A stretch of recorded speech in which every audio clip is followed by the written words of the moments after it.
In a galaxy on the brink of war, where monstrous warships clash and ancient powers tremble, a rusted human freighter dares to defy the odds. The Last Call, a junkyard marvel hiding devastating secrets, challenges the invincible Vorrak and Tzyrith and wins. How can humanity's misfits rewrite the stars? Dive into this epic tale of ingenuity and defiance. Like and subscribe to our YouTube channel for more gripping stories fuel our creative vitae. For more cosmic adventures. Across the Triad expanse, a vast sector of the galaxy teetering on the edge of war, the stellar concord barely held the fractured alliance of 19 civilizations together. Diplomatic treaties were so convoluted they were often dismissed as galactic punchlines, worthless pieces of paper signed under duress. In this powder keg, two species ruled through fear, the Vorrak and the Tzyrith. The Vorrak, bred in the molten hellscapes of Scarva, were a species born of constant battle. Their ships, the World Reaver among them, were Leviathan nightmares, lethal. Claw-like warships bristling with 12-inch turrets and enough firepower to turn entire moons into rubble. Each ship was a fortress, the kind of technological marvel that made the galaxy quake. The Tzyrith, no less terrifying, held dominion over the Valder Verge, a region of storm-ravaged skies and endless chaos. Their ships were designed to rip through star systems like storms themselves, equipped with high-powered railguns capable of obliterating anything in their path. Both species had dominated the galaxy for centuries, growing complacent in their supremacy. But now, the humans had arrived. A proposal from Terra Nova, the homeworld of humanity, had reached their ears. A trade route, called the Drakon Artery, was to slice through the heart of the war zone, linking worlds that had long been separated by fear, violence, and isolation. The humans, with their seemingly scrap-built ships and worn-out diplomats, had the audacity to propose peace in a region known only for its bloodshed. Commander Tzyrith, aboard the World Reaver, laughed at the audacity of it all. A species that barely had a century of spacefaring experience was offering a solution to a galactic war. They were nothing more than flies in a lion's den. And yet, Tzyrith's gut twisted. The humans might be underestimated, but they had something the Vorrak didn't, a refusal to die. The Last Call was a sight to behold, though none would ever call it beautiful. A rusted freighter, cobbled together from salvaged wrecks, its hull covered in scratches and dents. Its engines, held together with nothing more than ingenuity and duct tape, hummed with a low growl. But beneath the battered exterior, the ship had secrets. Secrets that no one would suspect from a vessel that looked as if it had survived 100 battles and still managed to crawl forward. Inside, Captain Riley Voss leaned back in the worn chair of the command deck, his eyes half-lidded with the ease of someone who had seen too much to be rattled. A steaming mug of synth brew sat in his hand, and his ragtag crew, each one a misfit in their own right, bustled around, readying for the next leg of their journey. The mission was simple: get through the Vorrak-controlled space and establish the Drakon Artery. That was it. No fanfare, no medals. Just another day of navigating a galaxy that didn't quite know what to make of humanity. Voss looked up at the star chart flickering in front of him. "All right, folks," he said with a smirk. "Let's give them a show they won't forget." His voice, calm and nonchalant, was a stark contrast to the imminent danger they would face in the next few hours. As the Last Call approached the borders of Vorrak space, the ship's systems hummed with a barely contained power. The railguns hidden within its frame were capable of launching projectiles at 12,000 meters per second, fast enough to penetrate 6 meters of the World Reaver's armor. Plasma shields, engineered from a combination of scavenged parts and human ingenuity, were a marvel of adaptive technology, capable of absorbing up to 5,000 GJ of energy before failing. The humans weren't here to beg for a route. They were here to take it. And in a galaxy that prized overwhelming force, it was the Last Call's sheer unpredictability that made it the most dangerous weapon in the room. Commander Tzyrith stood at the bridge of the World Reaver, the massive warship looming like a predator and the cold expanse of space. His claws gripped the command console, his keen eyes fixed on the incoming blip on his radar. It was a human freighter, the last call, a ship that barely looked like it could survive an asteroid collision, let alone venture into the heart of Vorrak space. Tzyrith scoffed. The audacity of these humans to think they could traverse this region without fear, let alone propose a peaceful trade route through it. The World Reaver's systems hummed to life, its turrets locking onto the incoming ship. How quaint, Tzyrith thought. Their ship looks more like a floating junkyard than a legitimate threat. But beneath his laughter, there was a tightening in his chest, a gnawing instinct that told him not to underestimate the humans. Prepare to hail them, Tzyrith growled to his comm officer. Send them the usual greeting. The message was direct, cold. Surrender your ship and prepare for inspection. You have crossed into Vorrak territory. The bridge filled with a wave of anticipatory tension. The World Reaver's railguns were loaded, their barrels aimed squarely at the last call. At 40 kilometers away, the ship was within optimal range for a lethal strike. Open fire if they refuse, Tzyrith commanded, his voice low and dangerous. The last call responded with silence, the freighter drifting forward as if oblivious to the looming threat. Tzyrith narrowed his eyes. His ships had obliterated entire fleets in moments. This would be no different. Yet, as the World Reaver's cannons powered up, ready to unleash destruction, something unexpected happened. The last call did not flinch. Instead, it split open, revealing an array of plasma shields that flared with vibrant energy, and railguns powered up with a blinding brilliance. Tzyrith's smug grin faltered as the first shot from the human ship slammed into the World Reaver's hull, a deafening crack of sound shaking the mighty vessel. What in Scarva's name? The World Reaver's first shot hit the last call square in the flank, its plasma beam ripping through the freighter's battered hull. But rather than crumple under the attack, the freighter's hull shimmered. An intense blue glow erupted from the wreckage, deflecting most of the blast. The plasma shields, cobbled together from salvaged energy cells and refined human ingenuity, absorbed the incoming fire, a technology born not from peace, but from desperate survival. Captain Riley Voss watched the impact, a small smirk crossing his face. He took another sip of his synth brew, indifferent to the chaos unfolding around him. His voice was calm as he spoke into the comms. Let's remind them why they shouldn't mess with a Terran junkyard. The freighter's battered exterior began to shift, revealing the hidden weaponry stored within. Last call's railguns, cleverly disguised as cargo ports, whined as they powered up.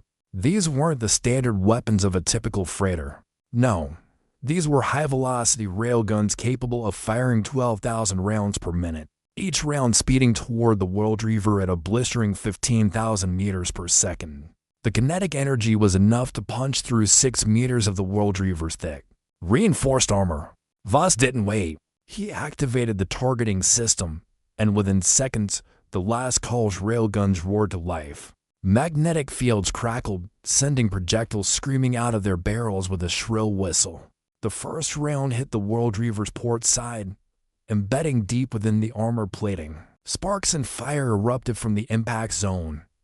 But before Tzyrith could give the order to retaliate, another shot slammed into the World Reaver's shields, momentarily overloading them. Tzyrith's eyes widened in disbelief as his ship staggered under the barrage. The World Reaver had a combat rating of over 40,000, capable of withstanding attacks from multiple warships. Yet here was this human ship, this glorified hull, pummeling it with a force it was never designed to endure. What in Scarva's hell are they using? Tzyrith growled, his claws tightening on the console. His ship had been built to endure galactic wars, but now it was buckling under a storm of firepower from a ship he dismissed as nothing more than a spaceborne scrap heap. Another round struck, this time penetrating the World Reaver's aft section. Tzyrith was forced to order an emergency retreat. The sheer audacity of the last call's response rattled him more than any shot fired. Humans, it seemed, were not just unpredictable, they were terrifying. Tzyrith stood in the dimly lit command room of the World Reaver, fists clenched, staring at the tactical display as his ship limped away from the last call. The screen showed the damage, plasma shields flickering. Railgun rounds lodged deep in the ship's outer hull, systems on emergency lockdown. It was almost inconceivable. The World Dreamer had endured battles with entire fleets, withstood the force of orbital bombardments and planetary defenses. Yet, against a single freighter, it had faltered. "Report," Tzyrith barked, his voice strained. "We've lost 15 of our port side armor," came the response from the weapons officer. Railgun impacts had destabilized the external core conduit. Shield capacity down 25 We've sustained moderate damage across multiple sectors. Tzyrith's mind raced. This was no ordinary human ship. It wasn't the tech. No. Humans had long been known for scavenging and patching together anything that could hold a charge. It was the unpredictability, the sheer daring of their actions that had caught him off guard. The last call wasn't a ship. It was a statement. Initiating repairs, Tzyrith muttered, more to himself than anyone else. He turned to his second-in-command, a stern-faced Vorrak named Thrak. "Prepare a full report for the Council. I want everything on these humans. Every detail. They are more than they appear." The word spread fast across the Vorrak fleet. Other captains, once confident in their technological superiority, now questioned the human threat. Their ships, designed for destruction, were being bested by an unpredictable mix of junk and brilliance. "Commander," Thrak said cautiously, "the higher command has issued new orders." Tzyrith's gaze snapped to him. "We are to treat the humans as untouchable. They're to be left alone. No more engagements." Tzyrith's eyes narrowed. Untouchable. The realization hit him like a fist to the chest. The humans were not just a nuisance. They were a force to be reckoned with. And if the Vorrak couldn't break them, who could? Admiral Yoska of the Tzyrith looked out over the storm-ravaged skies of the Valther Verge, his cold, calculating eyes fixed on the incoming reports flashing across the tactical display. News of the last call's encounter with the World Dreamer had spread like wildfire. The Tzyrith, masters of interstellar storms, had long prided themselves on their devastating firepower and their ability to strike with the fury of a celestial tempest. Their ships, equipped with high-output railguns capable of disintegrating moons, were legendary for their ability to obliterate anything that crossed their path. Yet here, in the heart of their domain, the unthinkable had happened. A single human freighter, a rusted scrap heap by all accounts, had not only survived an encounter with the mighty World Dreamer, but had inflicted significant damage. The reports were uncomfortably clear. The last call's railguns, with a velocity of 15,000 meters per second, had torn through the World Dreamer's hull like paper. It was a weapon of ingenuity, a machine cobbled together from discarded parts. Yet it had delivered devastating blows to a ship that had withstood wars. Yoska's voice was tight with disbelief. "What is this? Human weaponry?" he asked his officers, his fingers tracing the holographic map of the Drakon Artery route. This ship should not have survived. Their technology, this scrap, has already bested the Vorrak. If we engage them, can we win? One of his officers, a younger Tzyrith named Kalir, spoke up with uncertainty. "Our railguns are unmatched, but if these humans have this technology, they may be able to turn the tide." Yoska's gaze hardened. They are not just fighting with weapons, they are fighting with a refusal to be beaten. A refusal we must take seriously.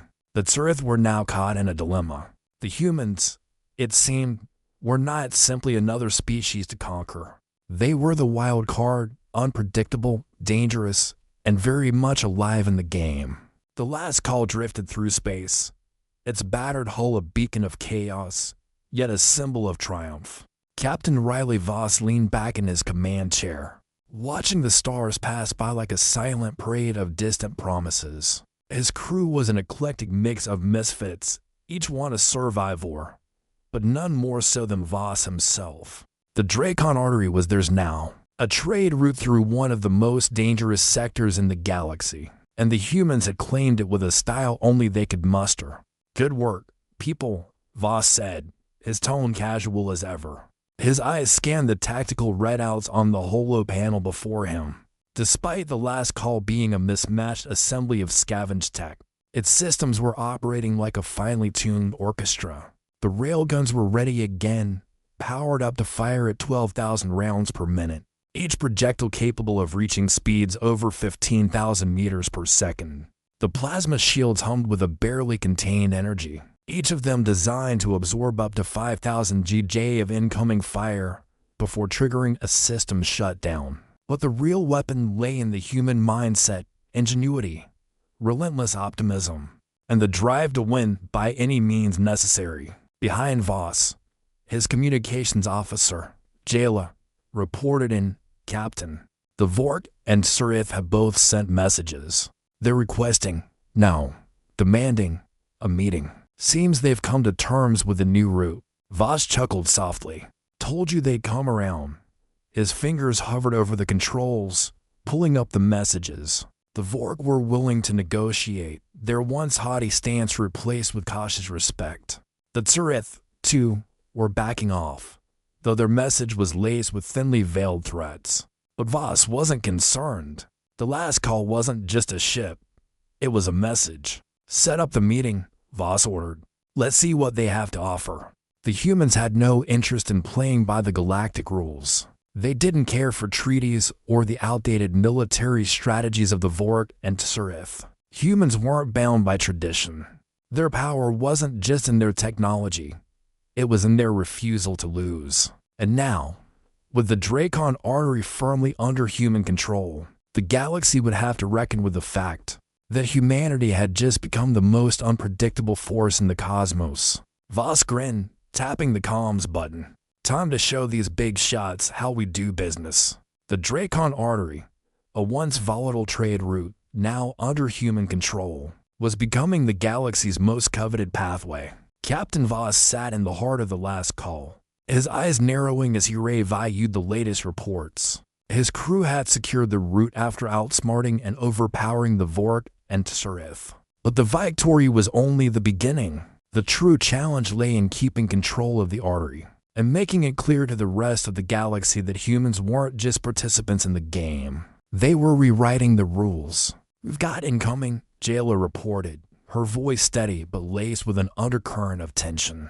On the holoscreen, the images of multiple alien ships began to flicker. Vorrak warships, Tzyrith cruisers, and several smaller factions that had once regarded humans as little more than pests were all converging toward the trade route. "Let them come," Voss muttered, his gaze unwavering. The last call wasn't just a ship, it was humanity's statement. The railguns hidden beneath its surface were a technological marvel. Each railgun, when fully charged, could launch projectiles at a velocity of 15,000 meters per second, faster than most ships could react. The projectiles were designed to penetrate up to 6 meters of the Vorrak's reinforced armor, and it was all powered by human-made plasma shields capable of absorbing 5,000 GJ of energy. The last call was a wreck, but it was a wreck with a hidden sting. Voss's fingers danced over the controls, readying the ship. He didn't care about the size of the fleets or the power of their weapons. Humanity wasn't playing the same game as the rest of the galaxy. Their strength wasn't in numbers or sheer power. It was in their relentless adaptability. Every move they made, every ship they built, was a reminder that humans were born to survive and thrive in chaos. As the Vorrak dreadnoughts and Tzyrith battlecruisers approached, a transmission pinged through. The Vorrak admiral's voice came through, strained but formal. "We wish to negotiate." Voss smiled grimly. "It's about time."